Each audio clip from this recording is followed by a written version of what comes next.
Mr. Paul of Texas is recognized for 5 minutes.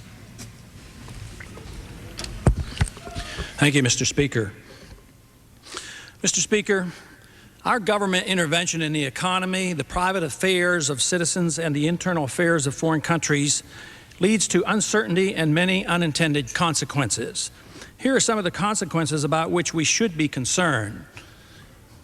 I predict U.S. taxpayers will pay to rebuild Palestine, both the West Bank and the Gaza, as well as Afghanistan.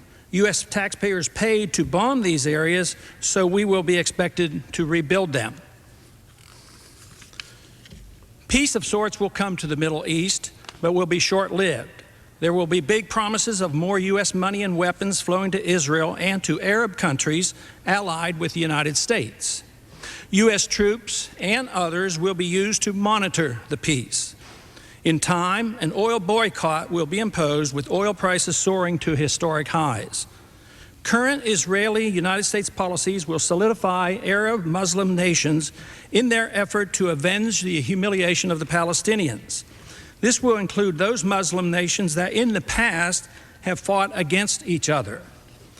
Some of our moderate Arab allies will be overthrown by Islamic fundamentalists.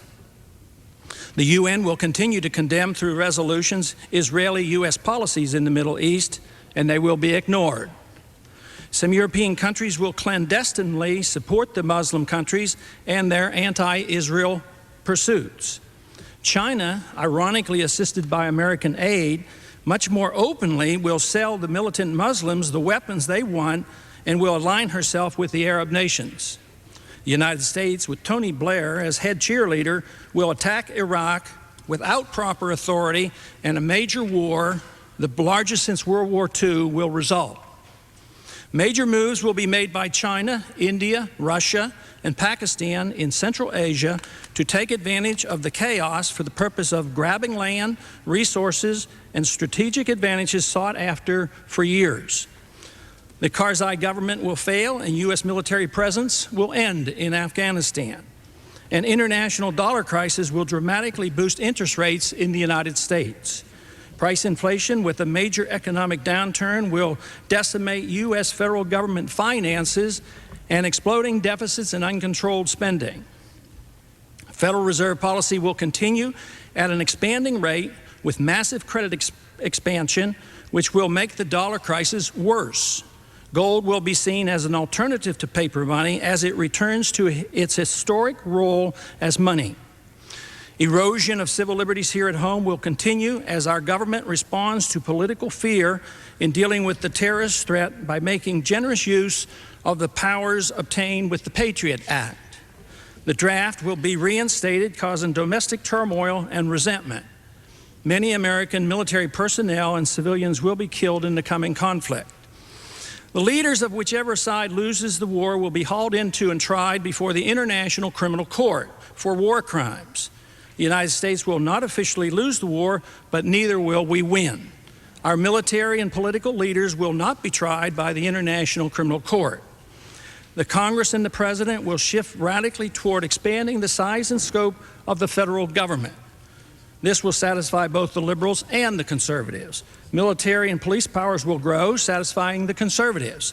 The welfare state, both domestic and international, will expand, satisfying the liberals. Both sides will endorse military adventurism overseas. This is the most important of my predictions. Policy changes could prevent all of the previous predictions from occurring. Unfortunately, that will not occur. In due course, the Constitution will continue to be steadily undermined and the American Republic further weakened. During the next decade, the American people will become poorer and less free, while they become more dependent on the government for economic security. The war will prove to be divisive, with emotions and hatred growing between the various factions and special interests that drive our policies in the Middle East. Agitation from more class warfare will succeed in dividing us domestically.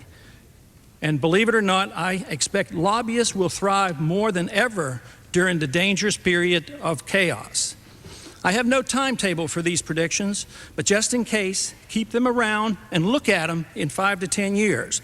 Let's hope and pray that I'm wrong on all accounts. If so, I will be very pleased. The gentleman has expired.